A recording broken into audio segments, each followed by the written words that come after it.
Miami-Dade County Police. Come quickly. The problem. lady here, this is a young girl. She's blonde, she's naked, she got a head wound. Para medis dan polisi tiba di TKP, sebuah lahan kosong di Miami, Florida. Mereka menemukan seorang wanita muda berambut pirang tidak sadarkan diri. Wanita itu segera dibawa ke rumah sakit. Kondisinya sangat mengenaskan. Pemeriksaan menunjukkan dia dianiaya. Di tubuhnya ditemukan serpihan karet pengaman wig-wig yang mengandung DNA seseorang. Detektif Alan Foot dari kepolisian Miami-Dade yang mengusut kasus itu tak bisa menemukan identitas si wanita. Saat siuman, awalnya wanita itu tidak bisa bicara. Polisi pun berkomunikasi dengannya lewat tulisan. Wanita itu menuliskan namanya Inna Budnitska, asal Ukraina. Dia menginap di Hotel Regency Miami dekat bandara. Dia minta bantuan polisi untuk menghubungi pengacaranya. Pengacara? Mengapa wanita itu yang masih dalam kondisi buruk buru-buru ingin bertemu pengacaranya? Apakah dia bersalah atau menyembunyikan sesuatu sehingga perlu jasa pengacara untuk melindunginya? Detektif Allen tentu saja curiga. Ina menjelaskan dia bekerja di kapal pesiar Norwegian Dawn. Tapi karena jarinya terluka saat bekerja, dia terpaksa tinggal di hotel menunggu kesembuhannya sebelum diizinkan kembali bekerja. Siapa yang melakukan hal ini kepadamu? Tanya detektif. Jawaban Ina tidak jelas, mungkin karena luka di kepalanya. Dia kebingungan. Menurutnya, dia diculik dari hotel oleh dua pria kulit putih yang berbicara dengan aksen Hispanik. Pria-pria itu memasukkannya ke mobil dan membawanya pergi. Penjelasan Ina seperti potongan-potongan mimpi, simpang siur. Detektif Allen jadi bingung. Terlebih saat dia memeriksa rekaman CCTV hotel dan keterangan Ina tidak satu pun terbukti. Tidak ada rekaman yang menunjukkan dirinya diculik oleh dua pria. Detektif Allen dan tim kemudian memeriksa setiap sudut Hotel Regency yang memiliki 174 kamar itu.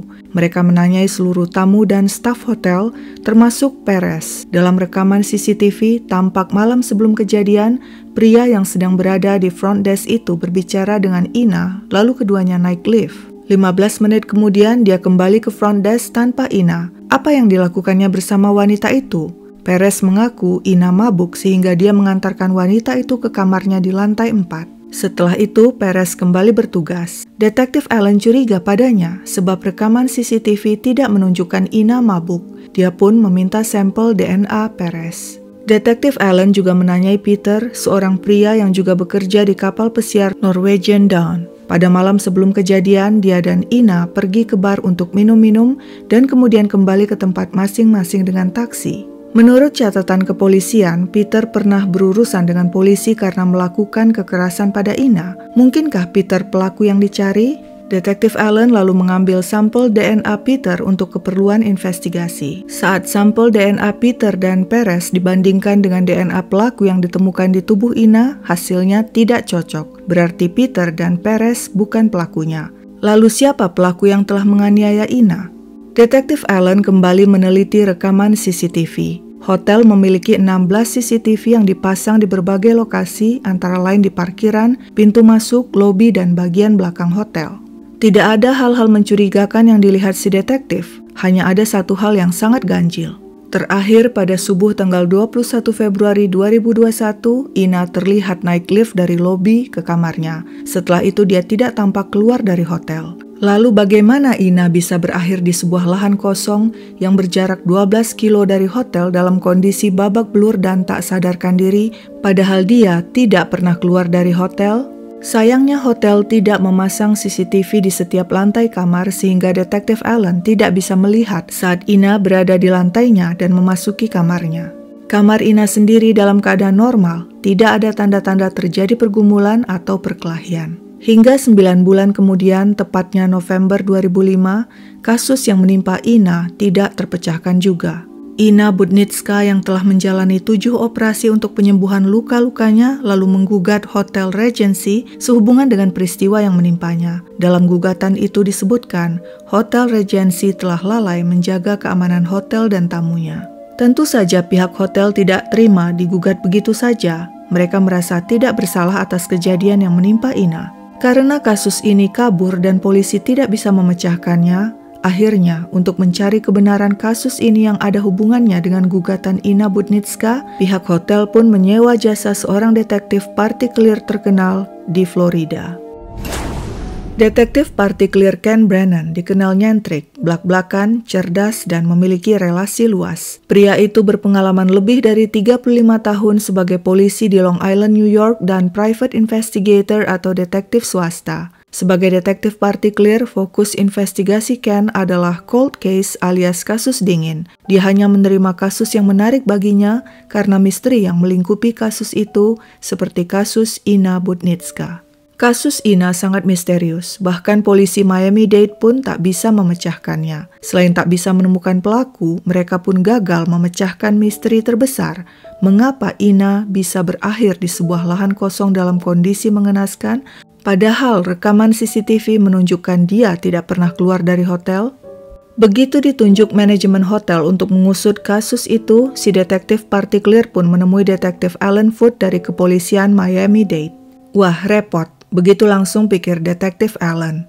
Dia sebenarnya enggan bekerja sama dengan detektif partikelir yang menurutnya kadang bikin repot. Tapi Ken Brennan langsung bicara blak-blakan dan mengatakan tidak akan mengacaukan investigasi. Detektif Alan suka dengan kejujuran Ken. Hal ini kemudian membuat kerja sama mereka bisa berjalan dengan baik. Dalam mengusut kasus itu, Ken memikirkan segala kemungkinan. Mungkinkah Ina kupu-kupu malam yang mendapatkan perlakuan keji dari pelanggannya? Ataukah Ina terlibat sindikat penipuan Eropa Timur dan berpura-pura diculik, lalu menggugat ganti rugi pada pihak hotel? Tapi semua dugaan itu tidak terbukti. Ken juga mencoba menduga, bagaimana caranya Ina keluar dari hotel? Mungkinkah dia menyamar sehingga tidak ada yang mengenalinya? Untuk memastikan hal itu, Ken harus melihat rekaman CCTV. Sebenarnya CCTV sudah diperiksa detektif Allen dan tidak ada yang mencurigakan. Tapi Ken berkata lain. Perhatiannya tertuju pada rekaman CCTV pada subuh 21 Februari 2005 pukul 3.41. Dalam rekaman itu, tampak Ina di depan lift bersiap naik ke kamarnya. Di sampingnya ada tamu hotel lain yang juga naik lift. Pria kulit hitam itu bertubuh tinggi besar dan memakai kacamata. Mungkinkah pria itu ada hubungannya dengan Ina? Ken penasaran dan terus melihat rekaman itu. Sekitar 2 jam kemudian, pukul 5.28 pagi, pria besar itu keluar dari lift dengan membawa sebuah koper. Dia menuju parkiran, mungkin membawa koper itu ke mobilnya. Lalu sekitar 1 jam kemudian, pria itu kembali ke hotel tanpa koper. Ina berada di dalam koper itu, kata Ken pada detektif Allen. Si detektif terkejut. Tidak mungkin, koper itu kecil. Ken menjelaskan karena si pria bertubuh besar, koper itu jadi terlihat kecil di rekaman CCTV. Untuk memastikan koper itu harus diukur. Tapi bagaimana caranya? Apakah dengan cara melihat rekaman CCTV saja bisa mengukur sebuah koper? Tentu bisa bagi Ken Brennan. Dia bisa mengukur tembok hotel dan karpet hotel yang dilewati koper. Nah, dengan cara itu dia bisa memperkirakan ukuran koper, yaitu panjang 73 cm dan lebar 48 cm. Ken kemudian membeli koper berukuran sama dan meminta bantuan rekan wanita yang tubuhnya kurang lebih sama dengan Ina untuk masuk ke koper itu. Dan terbukti, si wanita bisa masuk ke dalamnya dan koper bisa ditarik.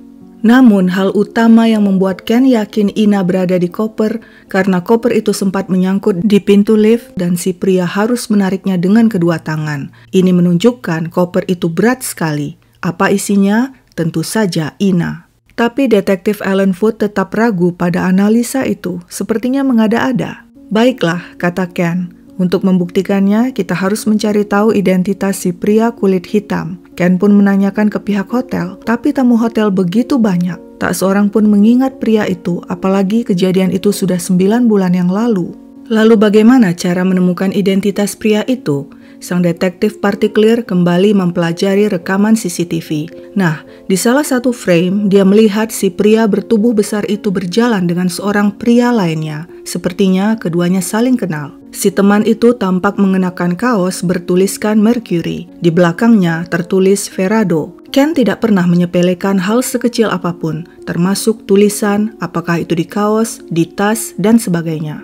Dia lalu mencari Mercury dan Verado di Google, dan dia menemukan informasi penting bahwa Mercury Verado adalah nama sebuah mesin speedboat yang diproduksi Mercury Marine.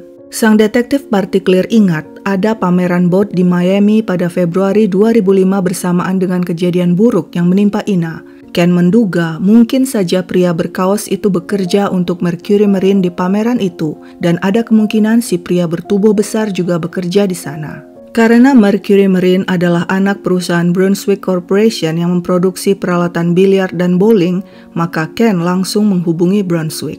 Tapi pihak Brunswick mengatakan saat pameran itu berlangsung, pegawai mereka tidak ada yang menginap di Hotel Regency. Kaos itu mungkin saja didapat pria itu di food court pameran saat Mercury Marine membagi-bagikan kaos mereka secara gratis kepada orang-orang.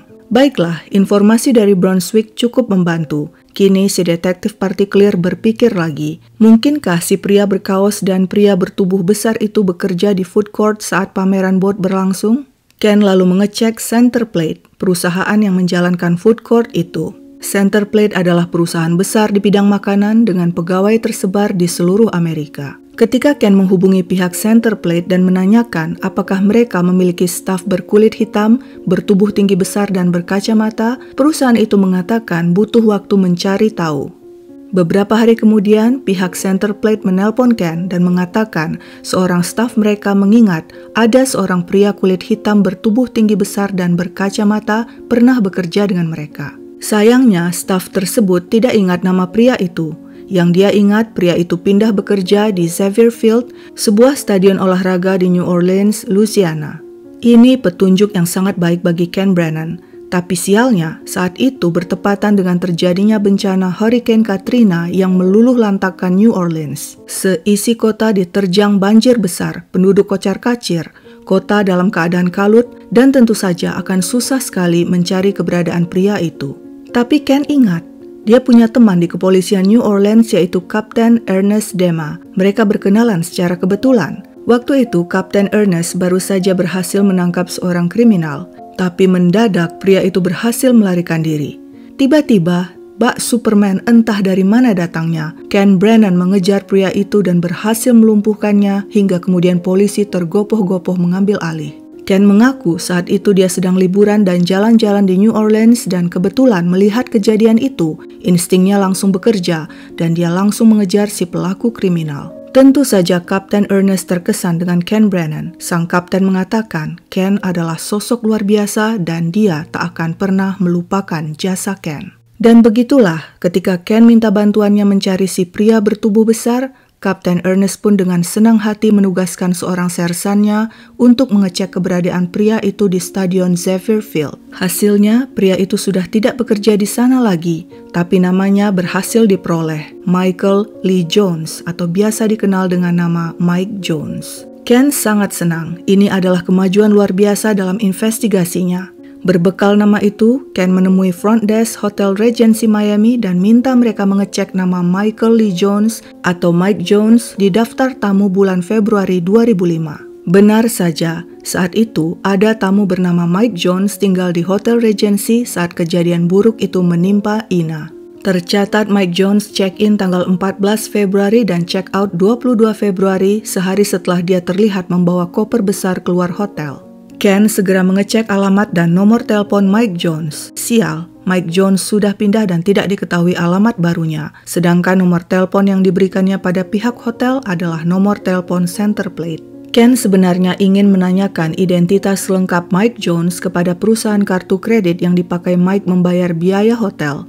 Tapi sebagai detektif partikelir, Ken tak punya wewenang untuk melakukannya. Tapi tak masalah, selalu ada jalan lain bagi Ken Brannon. Yang penting sekarang dia semakin yakin bahwa Mike Jones adalah predator yang sudah sering melakukan aksinya. Hal ini tampak pada rekaman CCTV. Sikapnya tenang dan percaya diri. Insting Ken mengatakan pria itu pasti masih bekerja di bidang jasa makanan. Pekerjaan seperti itu memungkinkannya tinggal berpindah-pindah dengan biaya ditanggung perusahaan. Hal yang sangat cocok bagi seorang predator agar jejaknya tak gampang ketahuan. Sambil bekerja dan digaji, dia juga leluasa melakukan aksi predatornya, yaitu menyerang dan mewik-wik para korbannya. Ken lalu kembali menghubungi Centerplate dan meminta daftar perusahaan makanan. Ada terdaftar 25 perusahaan. Ken yakin si predator pasti kini bekerja di salah satu perusahaan itu. Jadilah kemudian Ken menghubungi satu persatu perusahaan itu. Saat Ken menghubungi perusahaan bernama Ovations dan menanyakan apakah mereka memiliki staf bernama Michael Lee Jones, perusahaan menolak memberi informasi kecuali ada surat perintah pengadilan. Ken kemudian minta tolong Detektif Allen untuk mengupayakan surat tersebut. Karena investigasi Ken sudah semakin dalam, Detektif Allen pun membantu memperoleh surat perintah itu. Perusahaan Ovations pun menginformasikan, ya, benar mereka memiliki seorang staf bernama Michael Lee Jones alias Mike Jones yang sesuai dengan ciri-ciri yang disebutkan Ken Brannon. Pria itu sekarang bekerja di Frederick, Maryland. Ken kemudian menyampaikan informasi penting itu kepada Detektif Allen agar pria itu segera menemui dan menanyai Mike Jones. Detektif Allen Foot menemui Mike Jones di Frederick, Maryland. Pria itu tampak tenang dan sopan. Saat Detektif Allen menanyakan apakah dia ada sangkut pautnya dengan kasus yang menimpa Ina Budnitska, Mike terkejut dan mengatakan dia tidak tahu menahu hal itu. Saat detektif meminta sampel DNA-nya, dengan senang hati Mike memberikan. Hal itu membuat Detektif Allen yakin Mike Jones tidak bersalah. Dia semakin skeptis dengan investigasi yang dilakukan Ken Brannon. Aku yakin kita mencurigai orang yang salah, begitu kata Detektif Allen ketika bertemu Ken. Tapi Ken membantah, yakinlah Mike Jones pelakunya. Ken benar, sampel DNA Mike Jones ternyata cocok dengan DNA pelaku yang ditemukan di tubuh Ina. Kesimpulannya, Mike Jones adalah pelaku yang telah menganiaya Ina. Menurut Ken, Mike Jones tampak percaya diri saat memberikan sampel DNA-nya pada polisi karena dia merasa DNA-nya tidak bakalan ditemukan di tubuh korban sebab saat melakukan aksi predatornya dia selalu memakai pelindung. Tapi Mike tak tahu dia sial. Karet pelindung yang dipakainya ternyata sobek sedikit sehingga meninggalkan DNA-nya di tubuh Ina. Bulan Oktober 2006, Ken Brannon dan Detektif Allen Foot bertemu Mike Jones dan menginterogasinya. Mike Jones berkali-kali menyangkal. Dia mengatakan tidak pernah sekalipun menyakiti wanita. Tapi DNA-mu ditemukan di tubuh Ina, kata Ken. Mike Jones tiba-tiba mengaku dia memang berhubungan dengan Ina. Tapi dia menjelaskan lagi, Ina adalah kupu-kupu malam dan dia telah membayarnya. Saat dia meninggalkan Ina, wanita itu baik-baik saja meski dalam kondisi mabuk. Ken tentu saja tak percaya. Dia bertanya lagi, apa saja isi kopermu yang kau bawa keluar hotel pada subuh tanggal 21 Februari 2005? Mike Jones menjawab isi kopernya adalah pakaian dan video game. Mengapa kopermu kelihatannya berat sekali? Tanya Ken lagi. Mendadak Mike berkata dia suka membaca dan membawa banyak buku dalam kopernya. Buku apa saja yang kau baca dan apa judulnya? Tanya Ken lagi. Detail seperti ini sangat penting ditanyakan, akan ketahuan kebohongan seseorang jika dia tak bisa menjawabnya. Dan benar, Mike gelagapan. Aku tidak ingat judulnya, katanya. Satu judul pun dia tidak ingat. Dia sudah masuk jebakan detektif partikelir Ken Brannon. Michael Lee Jones alias Mike Jones terbukti bersalah. Tak bisa disangkal lagi karena DNA-nya ditemukan di tubuh Ina. Pria itu pun disidang dan pengadilan menjatuhkan hukuman 2 tahun penjara padanya. Hanya 2 tahun. Tentu saja sang detektif partikelir tidak terima. Dia yakin Mike Jones adalah predator. Pria itu sudah biasa melakukan aksi kejahatannya. Sikapnya sangat tenang usai menyakiti Ina. Ken yakin korban Mike bukan hanya Ina. Sangat berbahaya jika setelah 2 tahun penjara, Mike bebas dan bisa dipastikan dia akan kembali melakukan aksinya dan korban-korban lainnya akan berjatuhan. Tapi bagaimana cara menjerat Mike Jones dengan hukuman yang lebih berat? Satu-satunya cara adalah menemukan korban-korbannya yang lain. Ken pun mendorong polisi untuk memasukkan DNA Mike Jones ke dalam sistem. Sistem itu disebut CODIS atau Combined DNA Index System. Sistem itu dikembangkan FBI dan berisi lebih dari 8 juta data DNA para kriminal. Secara rutin, polisi dan agen federal mencocokkan DNA yang ditemukan di tubuh korban pada kasus dingin atau cold case dengan DNA para kriminal. Sistem itu sudah banyak sekali membantu menangkap para pelaku kejahatan sebenarnya. Pada akhir 2006, polisi Miami-Dade memasukkan DNA Mike Jones ke sistem CODIS dan hanya beberapa bulan kemudian ditemukan 3 kecocokan dengan DNA yang ditemukan di tubuh 3 wanita, masing-masing 2 wanita di New Orleans dan 1 wanita di Colorado. Ketiga korban tersebut menyebutkan predator yang menganiaya mereka berkulit hitam, bertubuh tinggi besar, dan berkacamata. Korban-korban Mike Jones semuanya berambut pirang.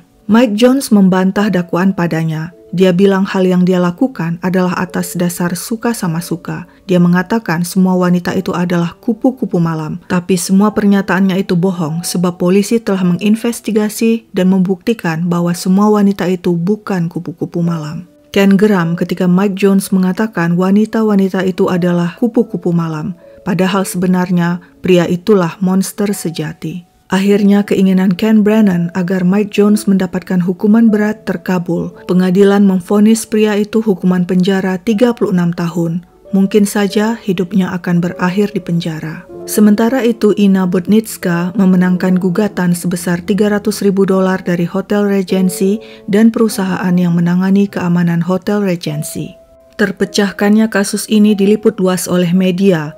Lewat kasus inilah pertama kali nama Ken Brennan berkibar di kancah nasional. Dia tampil di mana-mana, media elektronik, cetak, dan online. Orang-orang semakin banyak menyewa jasanya untuk memecahkan cold case. Sang detektif partikelir Ken Brennan lega si predator Michael Lee Jones akhirnya berakhir di balik bui. Meski setelah berhasil membongkar kasus itu namanya semakin terkenal dan dia semakin sibuk, Ken tak pernah lupa menikmati kegemarannya bermain golf dan mengendarai moge kesayangannya. Sekian dulu ceritaku, sampai jumpa di cerita lain.